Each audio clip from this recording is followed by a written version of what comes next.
ہم نے 13واں پارہ پڑھا ہے۔ 13ویں پارے میں سورہ یوسف ختم ہوئی ہے۔ سورہ یوسف پر کئی سال پابندی سے بیان ہو چکا ہے، تو میں اس واقعے کو پورا ڈیٹیل سے نہیں بیان کروں گا۔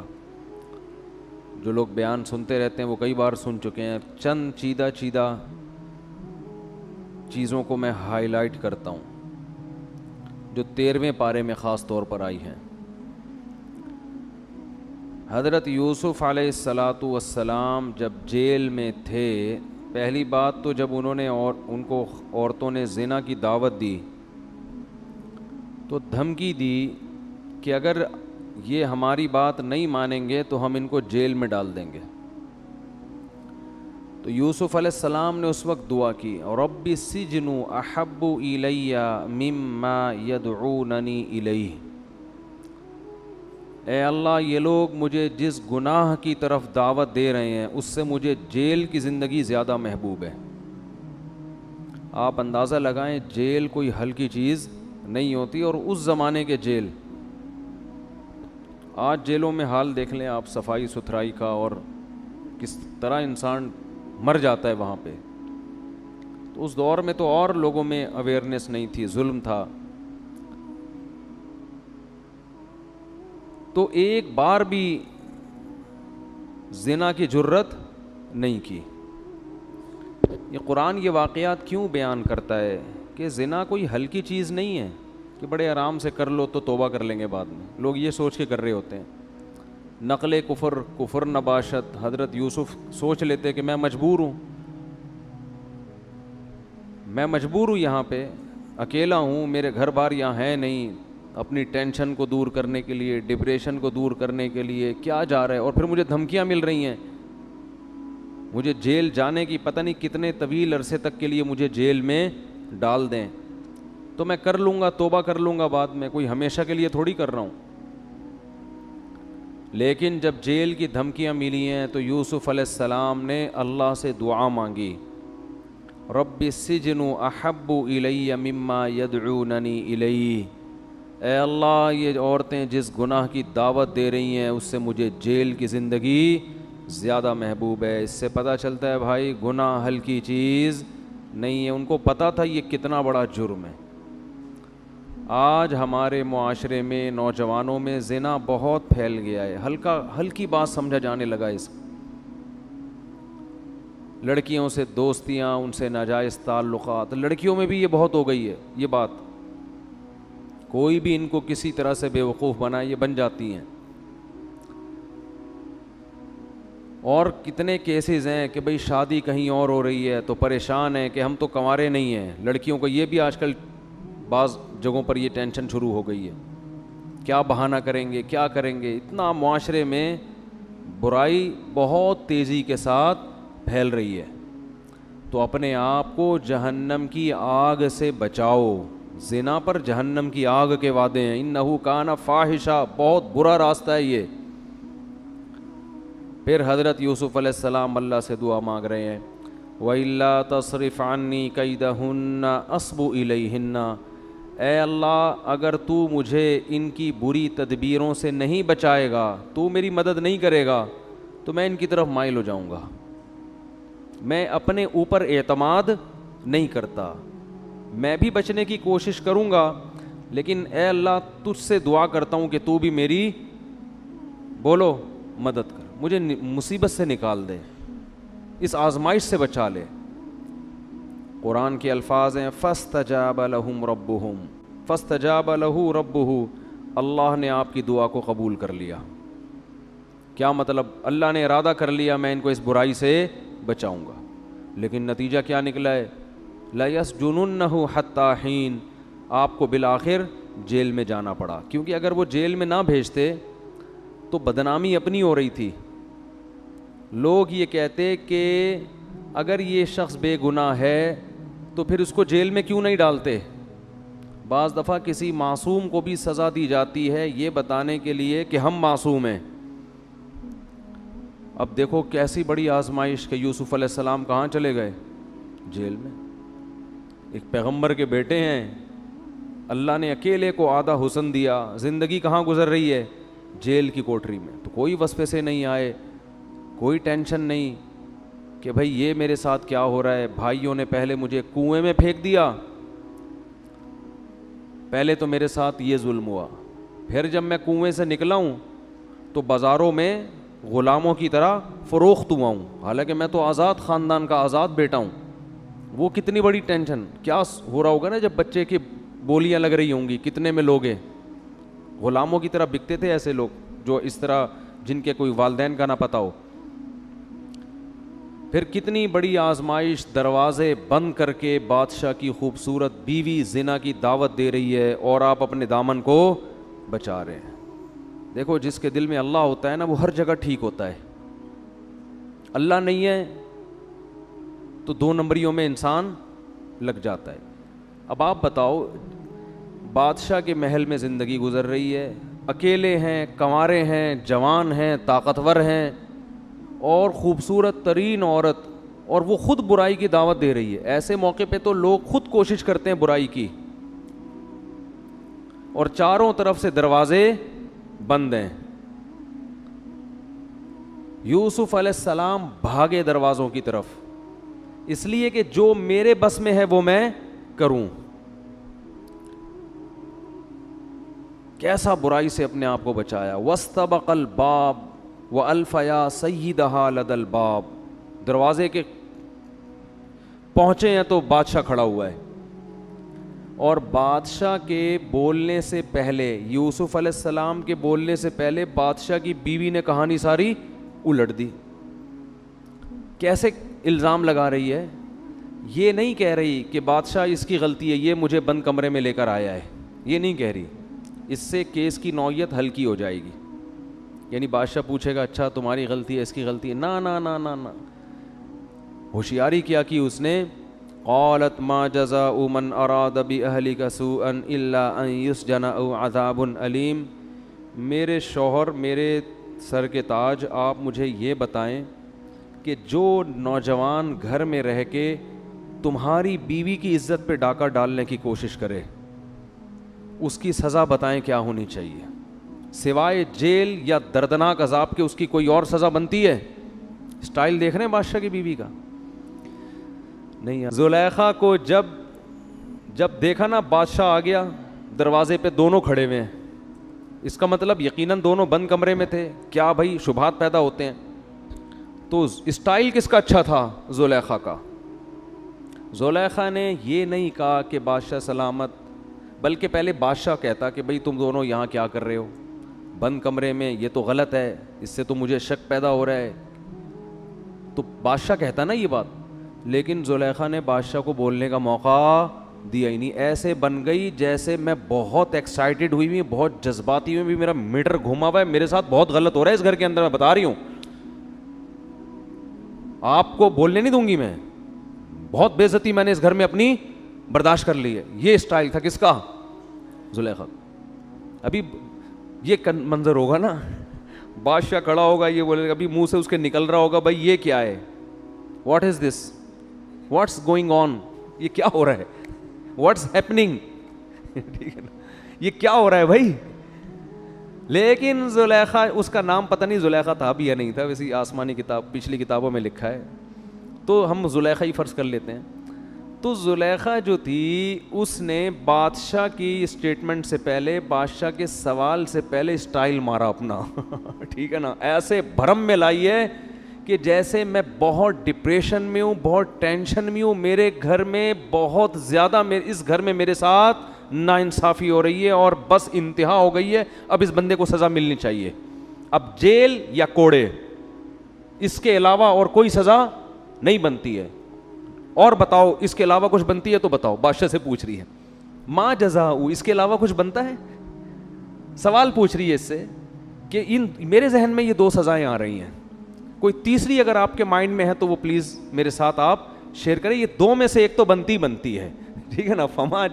ما جزاء من اراد باہلک سوءا, اے بادشاہ, اے میرے شوہر, مجھے یہ بات بتائیں کہ جو تمہاری بیوی پہ غلط نظر سے, غلط نیت سے تو اس کی طرف بڑھے, تو اس کی سزا میرے حساب سے جیل یا دردناک عذاب کے علاوہ آپ بتائیں، آپ کے حساب سے دردناک عذاب یا جیل کے علاوہ کیا بنتی ہے؟ میرے حساب سے تو یہی بنتی ہے، آپ کی رائے میں لینا چاہ رہی ہوں. اصل میں ایکچولی مجھے کس کی رائے چاہیے؟ تو یہ جو چلاک عورتیں ہوتی ہیں نا، ہر عورت چلاک نہیں ہوتی، لیکن بہت سی عورتیں کیا ہوتی ہیں، اور یہ والا عنصر معذرت کے ساتھ خواتین میں تھوڑا سا جب وہ چلاکی پہ آتی ہیں تو زیادہ ہوتا ہے، ہمیشہ نہیں ہوتا. تو انہوں نے، تو اب بیچارے یوسف علیہ السلام پریشان، لو بھائی ہم تو بھاگ رہے ہیں، اپنے آپ کو بچا رہے ہیں، اور یہ بلی کس پہ ڈال رہی ہے؟ میرے اوپر. تو یوسف علیہ السلام وہ سیدھے سادے، وہ 2 اور 2 4 کی طرح بات کرنے والے، انہوں نے یہ نہیں کہا. وہ بھی یہ کہہ سکتے تھے کہ اے بادشاہ مجھے آپ یہ بتائیں کہ ایک عورت خود دوسرے کو دعوت دے ہیں اور پھر بلی اسی کے اوپر ڈال دے، آپ اس کی، میرے حساب سے اس کی سزا جیل سے بھی زیادہ بنتی ہے. آپ بتائیں کیا رائے ہے آپ کی؟ حضرت یوسف کو یہ چالاکیاں بولو نہیں آتی، 2 اور 2 4 کی طرح صاف کلیئر بات کرنے والا اللہ کو پسند ہوتا ہے نا. حضرت یوسف نے کہا ہی راودتنی عن نفسی، اس نے مجھے ورغلانے کی کوشش کی ہے، میں نے یہ کوشش نہیں کی. بس اتنی سی بات کی اور کیا ہو گئے؟ خاموش. جب انسان ایک نمبر ہوتا ہے نا تو اکثر اللہ کی مدد اس کے ساتھ ہوتی ہے. وقتی آزمائشیں آتی ہیں لیکن العاقبۃ للمتقین، قرآن کہہ رہے ہیں انجام اچھے لوگوں کا ہی ہوتا ہے، 2 نمبر لوگوں کا انجام اچھا نہیں ہوتا. ایک دن وہ پکڑے جاتے ہیں اپنی 2 نمبریوں میں. تو اب پریشان بادشاہ ہکا بکا، ابے بھائی کس پہ الزام ڈالیں کس پہ نہیں ڈالیں. بظاہر تو ایسے موقع پہ مرد ہی پر الزام آتا ہے، لیکن وہ جانتا تھا یہ اتنے نیک شریف اتنے عبادت گزار یہ کیسے کر سکتے ہیں. تو بچے بڑے ہوشیار ہوتے ہیں نا، بچے جو ہے نا ان کا کسی سے کوئی مفاد نہیں ہوتا. بچوں کا، بچے ایسی چیز ہوتے ہیں جن کا کوئی مفاد نہیں. اب وہاں تو مفاد تھا نا بادشاہ کے اپنے شاہی خاندان کے لوگوں کا کہ ہم اگر زلیخا کو برا ٹھہراتے ہیں تو وہ ہماری اپنے خاندان کی بے عزتی ہے. بچوں کو نہیں پتہ ہوتا اس وقت کس کی عزت ہو رہی ہے کس کی بے عزتی ہو رہی ہے. جیسے ایک بچے سے کسی نے پوچھا نا، ٹیچر نے پوچھا، خاتون نے پوچھا ماں نے، بیٹا تم نے اسکول میں پڑھا ہے جان کیسے نکلتی ہے؟ اس نے کہا ہاں پڑھا ہے.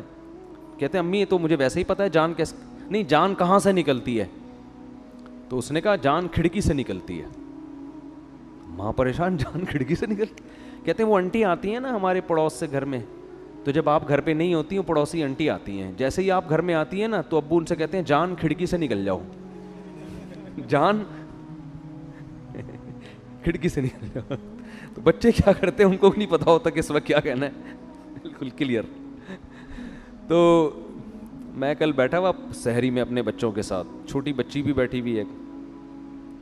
اچھا بچوں کو ہی نہیں پتا ہوتا کہ اس وقت کیا بولنا ہے، کون سی بات ابھی بولنے کی ہے نہیں ہے، یہی بچوں کا حسن ہوتا ہے.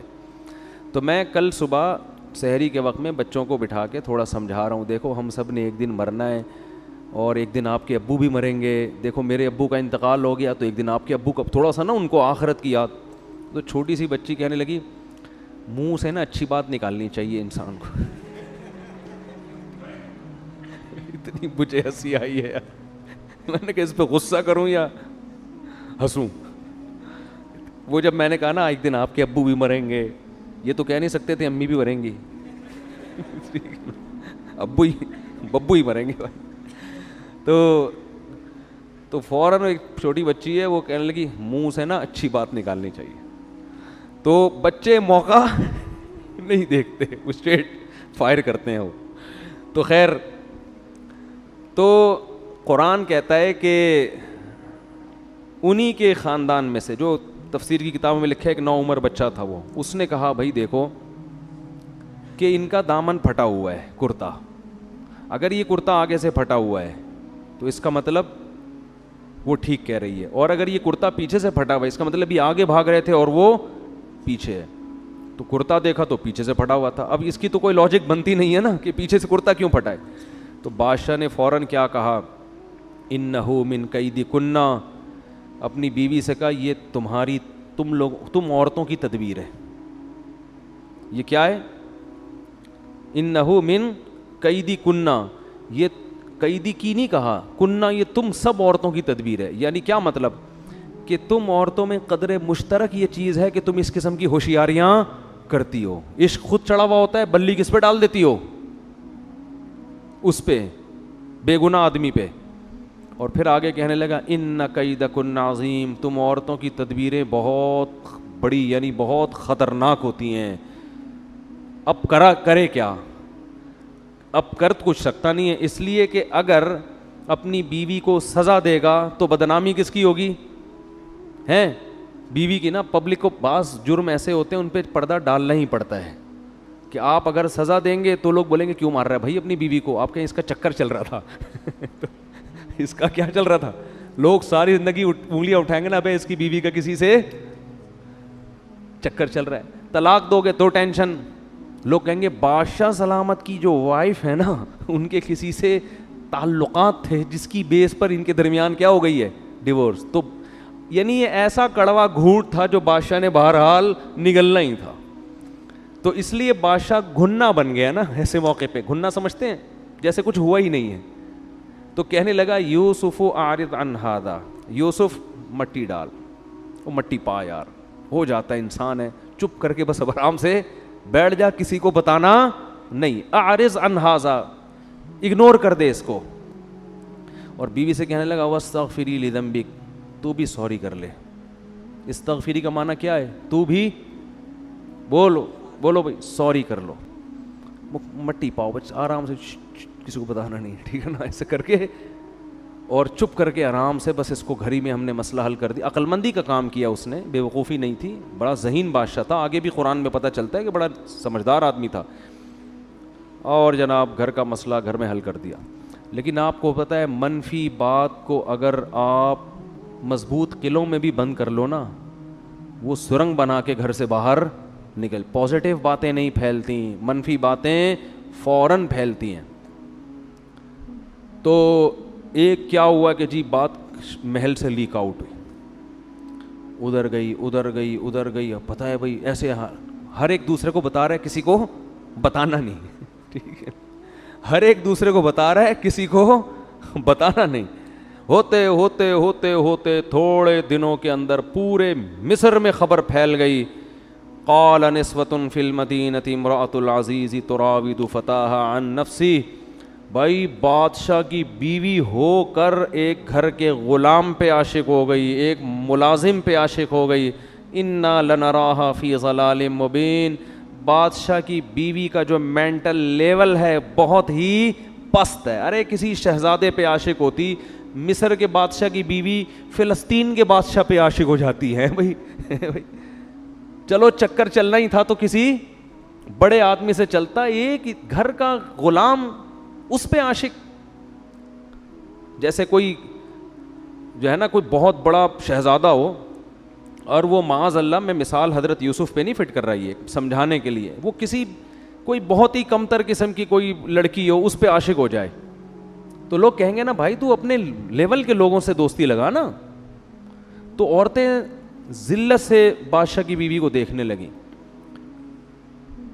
امرأۃ العزیز بادشاہ کی بیوی ہے، تراود فتاہا، اور عاشق کس پہ ہو رہی ہے؟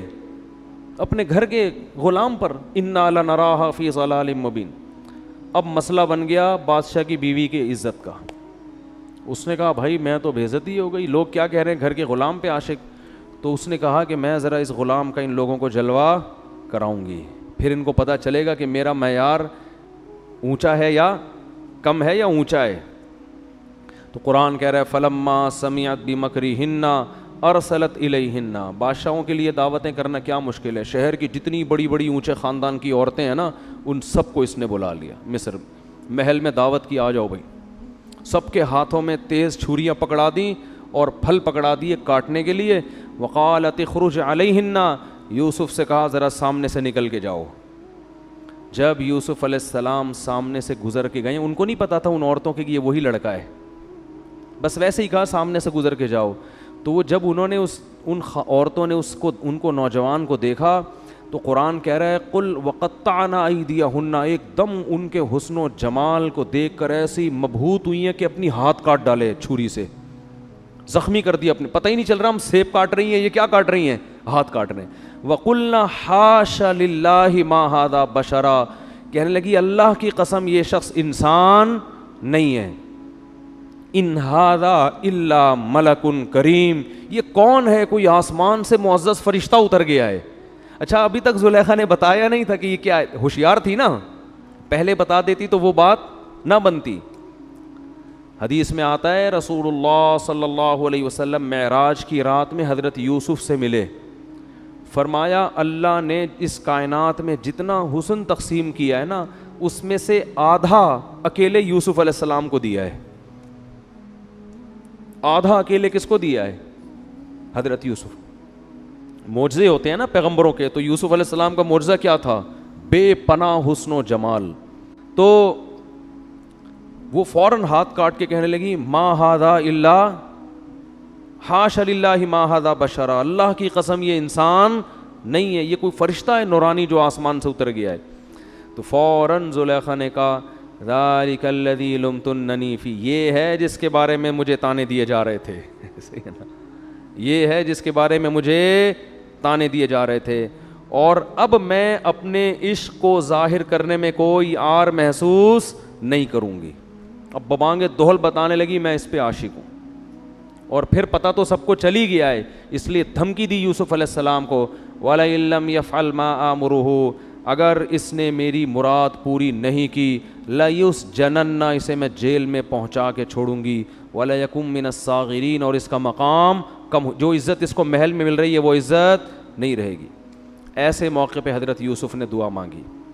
اس سے پتہ چلتا ہے جتنے چہرے کے خوبصورت تھے دل کے اس سے زیادہ. آج چہرے بڑے خوبصورت ہوتے ہیں, اندر سے گٹر ابل رہا ہوتا ہے دل میں, حرام خواہشات کا, دو نمبریوں کا. بہت نورانی چہرے ہم نے دیکھے ہیں, مگر بہت جتنے نور ہوتا ہے نا اتنا ہی اندر اندھیرا ہوتا ہے ان کے. تو یوسف علیہ السلام نے کیا فرمایا, اے اللہ مجھے جیل کی زندگی اس برائی سے زیادہ محبوب, ایسا نہ ہو کہ میں اس برائی میں مبتلا ہو جاؤں. تو اس بادشاہ کی بیوی نے دیکھ لیا بھائی یہ تو ان پہ بس نہیں چل رہا, تو بادشاہ سے مشورہ کر کے کہاں بادشاہ کو تو یہ نہیں بتایا کہ زور نہیں چل رہا, بادشاہ کو یہ کہا بھائی اگر ہم ان کو جیل میں نہیں ڈالتے تو ہماری بدنامی ہے, لوگ کہیں گے غلطی کس کی تھی, ہماری تھی, کیونکہ اگر اس کی تھی تو اس کو جیل میں کیوں نہیں ڈالا. تو جیل میں ڈال کے بادشاہ بھول گیا, کیونکہ بادشاہ کا کیا مفاد تھا آپ سے, بلکہ وہ تو اور پریشان تھا. تو اب دیکھو اللہ کے غیب کے خزانے کیسے حرکت میں آتے ہیں. ہم یہ سمجھتے ہیں کہ اللہ عرش پہ بیٹھ کے اپنی مخلوق کو بھول گیا ہے, اسی سے مایوس ہوتا ہے نا انسان. لوگ خودکشی کی طرف کیوں جاتے ہیں کہ یار میرے تو مسائل حل ہی نہیں ہو رہے, میرے تو ساتھ مسئلے نہیں ہو رہے. بھائی جو عرش والا ہے وہ کسی کو بھولتا نہیں ہے, تبھی تو خودکشی حرام ہے کہ تم اس سے دعا مانگو, اس سے امیدیں لگا کے بیٹھو. تو اب جیل میں چلے گئے, اور جیل سے نکلنے کی اب اسباب کی دنیا میں کوئی امید نہیں. اب تو ہمیشہ کے لیے پڑ گئے اس میں, کیونکہ کوئی پہلے ایسے تھوڑی تھا کوئی کیس چلتے ہوں اور جناب پھر یونائٹڈ نیشن حرکت میں آئے, اور یہ کچھ بھی نہیں. تو پڑے ہوئے ہیں, اندر پڑے ہوئے ہیں, بس اللہ نے غیب سے مدد کی. کئی سال گزر گئے, جیل میں 2 قیدیوں کو خواب آیا. اچھا جیل میں بھی آپ کو لوگوں نے دیکھا نا, عبادت, سچ بول رہے ہیں, صفائی ستھرائی, جو ایک نیک لوگوں کی خاصیتیں ہوتی ہیں. تو جب بھی کوئی ایسا شخص لوگوں کو نظر آتا ہے تو لوگوں کے ذہن میں اللہ نے ایک بات ڈالی ہوئی ہے کہ اس کی عزت کرو, اور خواب کی تعبیر کس سے پوچھو, اس سے, کیونکہ اس کو اللہ نے فراست زیادہ دی ہے. تو 2 بندوں کو خواب آیا. ایک نے کہا مجھے خواب آیا ہے کہ میں شراب نچوڑ کے بادشاہ کو شراب نچوڑ رہا ہوں, اور دوسرے نے کہا کہ مجھے خواب آیا ہے کہ میرے سر پہ ٹوکری رکھی ہوئی ہے روٹیوں کی, اور پرندے اس میں سے دانہ کھا رہے ہیں, وہ کھا رہے ہیں, روٹی کھا رہے ہیں. تو ہم آپ کو نیک آدمی سمجھتے ہیں, آپ ہمیں اس کی تعبیر بتائیں. یوسف علیہ السلام سمجھ گئے کہ اب یہ میرے محتاج ہیں. تو یوسف علیہ السلام نے کہا میں تعبیر بعد میں بتاؤں گا, لیکن میں پہلے تمہیں یہ بتا دوں کہ میرے رب نے مجھ پر یہ احسان کیا ہے کہ ہم اللہ کے ساتھ کسی کو شریک نہیں کرتے, اور ان کو توحید کی دعوت دینے لگے. جب کوئی آپ کا محتاج ہوتا ہے نا تو آپ کی بات غور سے سنتا ہے. کیسی فکر ہے یار, جیل میں ہیں, لیکن انہوں نے کہا تعبیریں تو بعد میں چلیں گی, پہلے ان کو سیدھا دین تو دکھاؤ. یا صاحبی السجن ارباب متفرقون خیر ام اللہ الواحد القہار, اے میرے جیل کے دوستو، صاحب کا معنی میرے ساتھیوں، ان کو عزت دے رہے ہیں حالانکہ وہ غیر مسلم ہیں، بتاؤ بہت سارے خدا اچھے ہیں یا ایک خدا؟ اور جن خداؤں کو تم پوجتے ہو اللہ نے آسمان سے ان کے برحق ہونے کی کوئی دلیل نازل نہیں کی ہے، تو ان کو اچھی طرح نہ تبلیغ کی ہے توحید کی پہلے۔ یہ ہوتے ہیں ویژنری لوگ کہ جہاں بھی جا رہے ہیں اپنا ویژن بولتے کیوں نہیں بھائی، نہیں بھول رہے۔ ان کو اچھی خاصی تبلیغ کرنے کے بعد پھر ان کو خواب کی تعبیر بتائی ہے کہ تم دونوں میں سے ایک کو رہائی ملے گی اور وہ بادشاہ کو اسی طرح شراب پلایا کرے گا جیسے پہلے پلایا کرتا تھا، اور دوسرے کو پھانسی ہو جائے گی اور پرندے اس کے سر سے اس کے مغز کو نوچ نوچ کے کھائیں گے۔ اور یہ بتائیں قضی الامر الذی فیہ تستفتیان، جس مسئلے کے بارے میں تم پوچھ رہے تھے جو میں نے تعبیر بتائی اب ایسا ہی ہوگا۔ حدیث میں آتا ہے کہ خواب کی تعبیر جب تک بیان نہ کر دی جائے نا وہ لٹکی رہتی ہے، پھر جو تعبیر بتا دی جائے ویسا ہی ہوتا ہے۔ اس لیے خواب کی تعبیر کسی خیر خواہ سے پوچھنی چاہیے جو جلا بھنا نہ بیٹھا ہو۔ سمجھ میں نہیں آ رہی میرا خیال ہے بات؟ کوئی جلا ہوا آپ سے ویسے ہی تپ چڑھی ہوئی ہے تو اچھے خواب کو بھی برا بنا کے پیش کر دے گا آپ کے سامنے۔ تو اچھا، پھر یوسف علیہ السلام نے جس کو بتایا نا کہ بھئی تمہیں رہائی ملے گی، اس کو کہا کہ اب تم جب رہائی مل جائے نا تو بادشاہ کے سامنے میرا ذکر کرنا کہ ایک شخص قیدی کئی سالوں سے جیل میں پڑا ہوا ہے، میری سفارش کرنا۔ کیسا نالائق، قرآن کہہ رہا ہے جب رہائی ملی ہے تو بھول گیا، اپنا کام جب ہو گیا نا، گھننے تو ایسے ہی ہوتے ہیں نا، اپنا کام نکالو پتلی گلی سے نکلو، بھول گیا۔ فَلَبِثَ فِي السِّجْنِ بِضْعَ سِنِينَ، مزید چند سال جیل میں پڑے رہے ہیں اس کے بھول کی وجہ سے۔ کتنی بڑی آزمائش۔ ایک دفعہ بھی اللہ سے شکایت نہیں کر رہے، اے اللہ مجھے تو لگتا ہے کسی نے میرے اوپر کچھ بولو کر دیا۔ پہلے کنویں میں گیا، وہاں سے بکاؤں تو میرے اوپر جھوٹے الزامات لگے، میں اس پہ بچاؤں، شریعت پہ بھی چل رہا ہوں، میں اللہ کے حکم پہ بھی چل رہا ہوں، لیکن چلنے سے ہم نے تو علماء سے سنا تھا کہ خوشیاں ملتی ہیں جب شریعت پہ چلتے ہو، یہاں خوشیوں کے بجائے کیا مل رہا ہے؟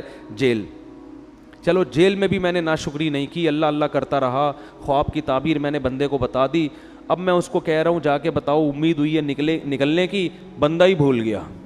لگتا ہے کسی نے کچھ، عبقری والوں سے رابطہ کرو، اس میں سب سے پہلے کس سے؟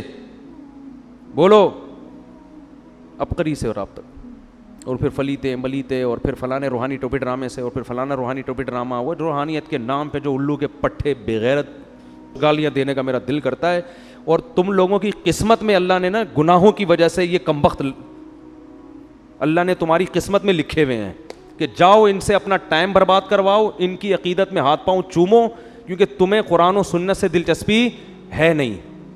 تو اللہ نے تمہاری قسمت میں یہ جو حرام خور رکھے ہوئے ہیں نا روحانی عامل، جن کی عقیدت میں تم اندھے ہو رہے ہو، یہ اللہ نے تمہارے گھر تباہ کرنے کے لیے پیدا کیے ہیں، اور سمجھا کے تھک گئے، مگر تم لوگوں کی کھوپڑی میں بات بیٹھ ہی رہی ہے۔ مجھے تو نام آتا ہے، مجھے ان لوگوں پر میرا پارا چڑھنا شروع ہو جاتا۔ لوگ کہتے ہیں وہ حضرت جی کے خلیفہ جا کے اس سے، او بھائی حضرت جی کے خلیفہ ہو یا مفتی ہو، علماء بیچاروں کو سیدھے ہوتے ہیں، ان کو پتہ نہیں ہوتا، وہ جا کے اس کو دیکھتے ہیں بھوک لگایا ادھر جن بھاگ گیا، وہ کہتے ہیں یار اس کو اللہ نے جو علوم عطا فرمائے ہیں وہ ہمارے پاس نہیں ہے، پتہ نہیں کہاں سے اس کے پاس، کمبخت سارا دن تو یہ ادھر بیٹھا رہتا ہے، علوم کس وقت حاصل کر رہا ہے یہ بیٹھ کے؟ نہ کسی مدرسے میں پڑھا، نہ کسی پتہ نہیں کون سی قبرستان میں گھس کے اس نے علوم حاصل کیے ہیں، کسی کھڈے میں جا کے علوم حاصل کیے ہیں۔ چھوڑ دو ان روحانیت کے، نہ تبلیغ والے روحانی والے صحیح ہوتے ہیں، یہ بتا دوں میں۔ لوگ کہتے ہیں وہ روحانی بزرگ ہیں، وہ تبلیغ میں، بھائی تبلیغ میں ریون کا بڑا بھی ہوگا نا، وہ فراڈی پہلے ہوگا، بعد میں ہوگا جو کچھ۔ کہتے ہیں وہ تو دیوبندی ہیں، دیوبندی ہو، تبلیغی ہو، جہادی ہو، خانقاہی ہو، وہ الو بنا رہا ہے آپ کو روحانیت کے نام پہ۔ چھوڑ دو ان دھندوں کو۔ تو میٹر میں سنتا رہتا ہوں نا کس کس طریقے سے تباہ کر رہے ہیں، اور علماء کو بیوقوف بنانا ان کے لیے کوئی مشکل نہیں ہے۔ یہ نہ کہو یار وہ حضرت جی گئے تھے، حضرت جی تو نیک ہیں، لیکن نیک آدمی کو بیوقوف بنانا کوئی مسئلہ نہیں ہو ان لوگوں کے لیے، ان کے پاس بڑے حربے ہوتے ہیں، ہمیں ان کی پتہ ہے ان کم بختوں کا کہاں سے کہاں بات چلی گئی۔ تو یوسف علیہ السلام نے یہ نہیں کہا کہ مجھ پہ کسی نے کچھ بولو نا یار کر دیا ہے کہ میرے تو مسئلے ہی حل نہیں ہو رہے، اب میں فون کرتا ہوں وہ حضرت جی دامت برکاتہم کے پاس، وہ بھی گیا تھا ایک بہت بڑے بزرگ، ان کے کام وہاں بنے تھے، وہاں فون کر رہا، کچھ بھی نہیں۔ توبہ، استغفار، اللہ سے دعائیں اور صبر اور تقدیر پر ایمان۔ ابھی مزہ آیا نہیں ہے, میرے دل جو ہے نا, اگر میرے پاس ڈنڈا ہوتا نا اٹھا کے میں آپ لوگوں کو کوٹتا, کیونکہ مجھے پتا ہے پھر کچھ مسئلہ ہوگا نا, پھر جاؤ گے انہیں کم بختوں کے پاس, پھر جاؤ گے آپ, باز آنے والے آپ بھی نہیں ہو. تو خیر بہت دنوں کے بعد آئے, اس لیے کہ تھوڑا تھوڑا بولنے دیا کرو روزانہ, اس سے معاملہ سیٹ رہتا ہے. بہت دنوں کے بعد بولا ہوں تو اس لیے غصہ آ رہا ہے. تو خیر کیا بات چل رہی تھی, تو یوسف علیہ السلام نے یہ نہیں فرمایا. اب دیکھنا اتنا سا کلپ نکل کے مارکیٹ میں آ جائے گا کر کے, یہ پورا پروگرام آ جائے گا. اچھا ہے آئے, کم بختوں کو لگے تو صحیح جا کے, بے شرموں کو. تو یوسف علیہ السلام کتنے مسائل کتنے مسائل کتنے مسائل, تو یہ نہیں کہہ رہے کسی نے کچھ کر دیا, بندش ہو گئی ہے, مسئلے ہی نہیں حل ہو رہے, میں تو بس پریشان, ابے چھوڑو یار, ایسی زندگی سے تو مرنا ہی بہتر ہے. نا نا نا, صبر کر کے بیٹھے ہوئے, اور ادھر اللہ نے اس کو بلا دیا. پھر کیا ہوا ہے, لیکن اللہ تو عرش پہ دیکھ رہا ہے نا. اللہ کہہ رہے تھے ہم اور آزمائیں گے آپ کو.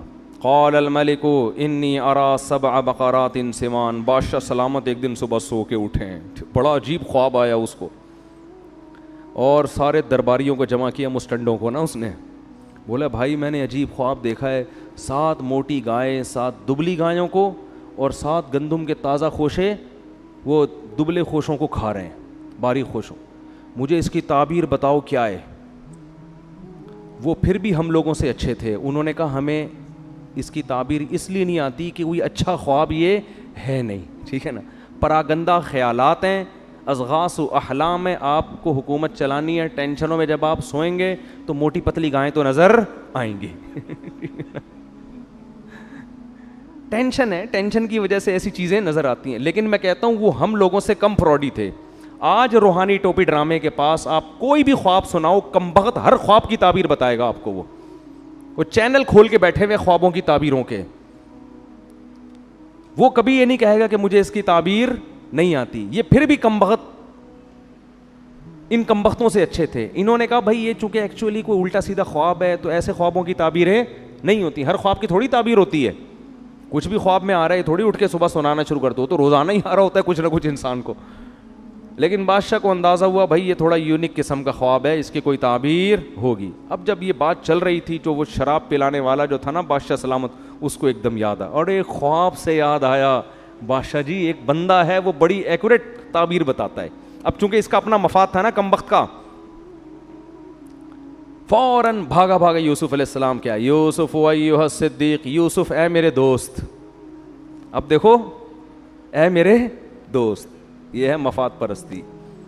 افتنا فی 7 بقرات سمان یأکلہن 7 عجاف و7 سنبلات خضر واخر یابسات. 7 موٹی گائیں 7 پتلی کو اور خوشے کھا رہے ہیں, اس کی تعبیر بتائیں تاکہ میں لوگوں کو جا کے بتاؤں.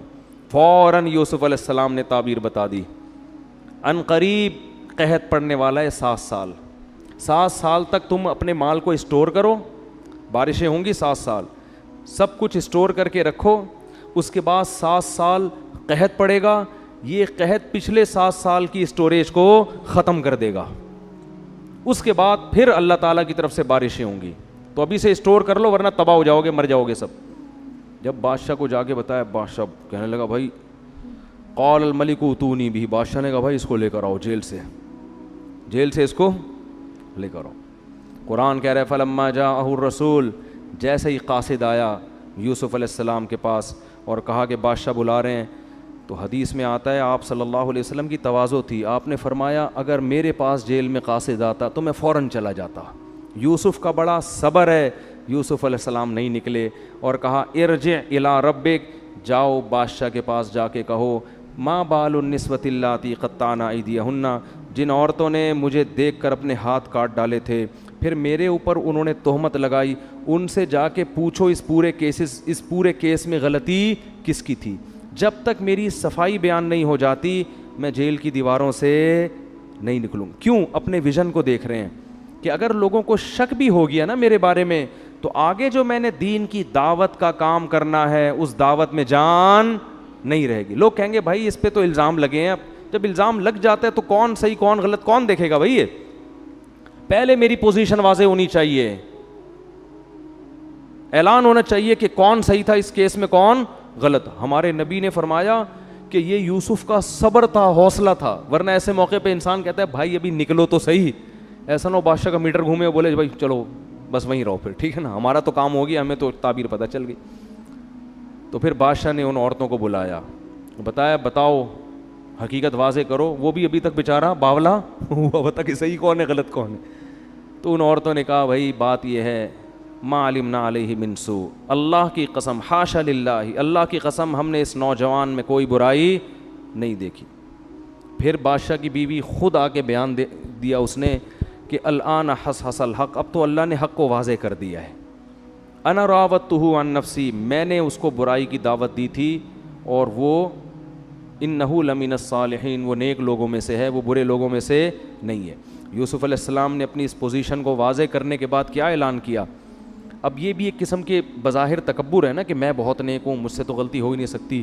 تو آگے کہہ رہے ہیں ذالک لتعلم انی لم اخنہ بالغیب، بادشاہ میں نے تجھے یہ اس لیے اعلان کروایا تاکہ تمہیں پتہ چلے کہ میں نے تمہاری غیر موجودگی میں تمہارے گھر میں خیانت نہیں کی. تو نے مجھے احسان کر کے اپنے محل میں رکھا، تیرے دل میں یہ شک ہو سکتا تھا کہ میں خیانت کر رہا ہوں.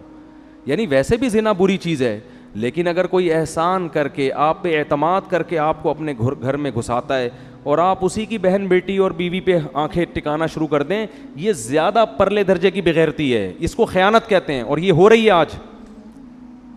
کتنے کیسز آتے ہیں، ایک دوست آپ پر اعتماد کرتا ہے کہ بھئی آپ کرنا نہیں چاہیے ایسے اپنی جوان بیوی کے معاملے میں، لیکن اگر اس نے آپ پہ اعتماد کیا ہے کہ بھئی آپ بھابھی کے ساتھ وہاں چلے جائیں، یہ کام کروا دیں، یہ کروا دیں، نہیں ہونا چاہیے، پردے کا حکم ہے. لیکن اگر اعتماد کر رہا ہے تو پھر ایسے مرد کی اس عورت کے ساتھ خیانت کرنا یہ اور زیادہ برا ہے کہ وہ آپ کے بارے میں دل بڑا رکھ رہا ہے کہ آپ شریف آدمی ہیں. ٹیوشن پڑھانے کے لیے آپ نے کسی کو گھر میں بلا لیا، باپ نے آپ پہ اعتماد کیا کہ آپ اس کی بیٹی کو پڑھائیں گے. بے وقوف آدمی ہے، بے وقوف. جوان بیٹی کے بارے میں آپ پر اعتماد کر رہا ہے، آپ سے مراد کہ کسی اور پر، ٹھیک ہے نا. لیکن اگر کر رہا ہے تو بھائی آپ کے بارے میں جب اس نے دل بڑا رکھا ہے تو آپ بھی اس کے گھر میں خیانت بولو نہیں کرو. یہ ڈبل جرم ہوگا، اعتماد کو ٹھیس نہ پہنچاؤ اس کے. تو حضرت یوسف نے کہا کہ میں نے یہ اعلان اس لیے کروایا تاکہ اس کو پتہ چل جائے لم اخنہ بالغیب، اس کی غیر موجودگی میں نے خیانت نہیں کی ہے. کل یہ کہے گا کہ میں نے تجھے اپنے گھر میں ٹھکانہ دیا اور تو میری عورتوں پہ نظریں ڈالنے لگا ہے. پھر آگے کہنے لگے وما ابرئ نفسی، اور میں اپنے نفس کی برات بیان نہیں کرتا، میرا رب جس پر رحم کرتا ہے وہ گناہ سے بچتا ہے. تو یہ میرا کمال نہیں ہے کہ میں برائی سے بچ گیا، یہ میرے رب نے میری حفاظت کی ہے، بڑائی بھی نہیں. آج دیکھو کتنے لوگ ہیں، میں یوں میں یوں میں یوں میں ایسا، مجھے اللہ نے علم دیا، میرے سامنے کوئی ٹک ہی نہیں سکتا. ایسے دعوے ہوتے ہیں کہ نہیں ہوتے؟ اور میں نے سب کی دکانیں بند کر دی، میں نے سب کے چورن بند کر دیے، مجھے سب سے زیادہ علم، میں سب سے زیادہ. میں کا لفظ اللہ کو اتنا ناپسند ہے کہ حضرت موسیٰ نے ایک دفعہ کہہ دیا تھا کہ سب سے بڑا عالم میں ہوں، اور واقعی وہ تھے بھی، لیکن اللہ کو آپ کا یہ جملہ پسند نہیں آیا، یہ انداز پسند نہیں آیا، تو اللہ نے آپ کو تنبیہ کی. تو یہ میں پسند نہیں ہے، گناہ سے حفاظت ہو رہی ہے. بھائی ہمارا کیا، ہمیں تو 2 منٹ میں پھسلتے دیر نہیں لگتی. ہماری تو حفاظت کون کر رہا ہے؟ اللہ. اگر اللہ نہ کرے ہماری کیا اوقات ہے؟ تو کتنی صفائی بیان کرنے کے بعد بھی نسبت کس کی طرف کر رہے ہیں؟ اللہ کی. بادشاہ آپ کے اس کلام سے اور انسپائر ہو گیا، ٹھیک ہے نا، کہ یار یہ تو بہت نیک آدمی ہے، اس کے تو کلام میں بڑی حکمت ہے. تو بادشاہ نے کہا صرف رہائی نہیں ملے گی، ان کو میں اپنا وزیر بناؤں گا. کیا بناؤں گا؟ آئندہ مشورے کس سے لوں گا؟ استخلصہ لنفسی، تم سب یہاں سے دفع ہو جاؤ، میرے ساتھ کون بیٹھا کرے گا؟ وہ عجیب عجیب مسٹنڈے کے سمجھے نا، کچرا جمع کیا ہوا تھا اس نے ان میں کیا، جو کمبخت بھول گیا اپنے محسن کو، اس مسٹنڈے کو اپنے ساتھ بٹھایا ہوا ہے. جو شراب پلا رہا تھا اس مسٹنڈے سے بادشاہ مشورے. اس بادشاہ نے کہا اصل تو یہ آدمی ہے، دفع ہو یہاں سے. تو اس کو یوسف علیہ السلام کو بلایا. پھر جب ان سے بات چیت ہوئی تو اور متاثر ہوا، اور بادشاہ نے کہا انک الیوم لدینا مکین امین، آج سے میں آپ پہ اعتماد بھی کروں گا حکومتی خزانوں کے معاملے میں، ہر چیز میں، اور آپ کا مضبوط میرے محل میں ٹھکانہ بھی ہے. حضرت یوسف علیہ السلام نے اس موقع پر دیکھا بادشاہ سلامت جوش میں آئے ہوئے ہیں، تو یوسف علیہ السلام نے فوراً کہا اجعلنی علی خزائن الارض، مجھے آپ وزیر خزانہ بنا دو، کیونکہ حضرت یوسف جانتے تھے کہ فیوچر میں سب سے زیادہ ویلیو وزیر خزانہ کی ہوگی، کیونکہ قحط پڑنے والا ہے۔ تو وزیر خزانہ جب غربت اور مہنگائی کے دور میں لوگ کس کی طرف دیکھتے ہیں؟ فواد چودھری کی طرف دیکھتے ہیں ٹھیک ہے، تو وزیر خزانہ کی طرف دیکھتے ہیں۔ وہ وزیر خزانہ کیا ہے؟ فواد چودھری تو وزیر سائنس اور ٹیکنالوجی ہے۔ اب آپ بتاؤ یار، چلو خیر، اب رمضان میں ایسی باتیں نہیں کرنی چاہیے۔ تو اس سے پتہ چلتا ہے کوئی عہدہ مانگنا بھی کیا ہے؟ جائز ہے، کیونکہ یوسف علیہ السلام کا مقصد دنیا نہیں، مقصد تھا کہ یہ عہدہ میرے پاس آئے گا اور میں اس کو اچھے طریقے سے جب چلاؤں گا اور مصر کی معیشت کو میں آسمان کی بلندیوں پہ لے جاؤں گا تو میری بات ہی سب سے زیادہ سنی جائے گی، تو مجھے حق پھیلانے کا موقع ملے گا۔ تو اس لیے کسی بھی محکمے میں ترقی کرنا تاکہ آپ ایک مؤثر شخصیت بن جائیں اور اپنی اس مؤثر ہونے سے پھر اس کو صحیح کاموں میں استعمال کرنا، یہ پیغمبروں کی سنت ہے۔ بہرحال جی وہ ہو گیا، وزیر خزانہ بن گئے اور پھر قحط پڑا، بادشاہ کہیں مر گیا، پھر آپ ہی بادشاہ بن گئے تھے، لوگوں نے آپ ہی کو بنا دیا بادشاہ۔ تو پھر وہ بڑا وقت چونکہ بہت زیادہ ہو گیا ہے، تو پھر وہ آگے پورا واقعہ ہے، یعقوب علیہ السلام آئے اور پھر ان کے بھائی آئے، پہچانے نہیں، پھر ان کو خرچہ پانی دیا اور بالآخر وہ ایک دن پہچان گئے نا، اور حیران ہوئے کہ آپ یوسف ہو جس کو ہم نے کنویں میں ڈالا تھا۔ انہوں نے فرمایا ہاں انا یوسف وہذا اخی، میں یوسف اور یہ میرا بھائی ہے۔ ادھر یعقوب علیہ السلام بڑی آزمائشوں میں تھے، انہوں نے بھی ایک دفعہ اللہ سے شکایت نہیں کی کہ ایک بچہ گم ہوا، اب دوسرا بھی گم ہو گیا، اب تو لگتا ہے کسی نے کچھ کر دیا، اب تو کسی روحانی اس والے سے رابطہ کرنا پڑے گا یا خود ہی چلہ کاٹنا پڑے گا روحانیت سیکھنے کے لیے۔ کچھ بھی نہیں، انما اشکو بثی وحزنی اللہ، لوگوں سے کہہ رہے ہیں میں اپنا غم صرف کس کے سامنے بیان کر رہا ہوں؟ اللہ سے، اور اللہ کے بارے میں وہ کچھ جانتا ہوں جو تم نہیں جانتے۔ تو بڑے اسباق ہیں سورہ یوسف میں، موقع ملا تو کل بھی تھوڑا سا اسی کا کچھ حصہ بیان کر کے آگے چلیں گے۔ اللہ تعالیٰ سمجھنے کی، عمل کی توفیق عطا فرمائے۔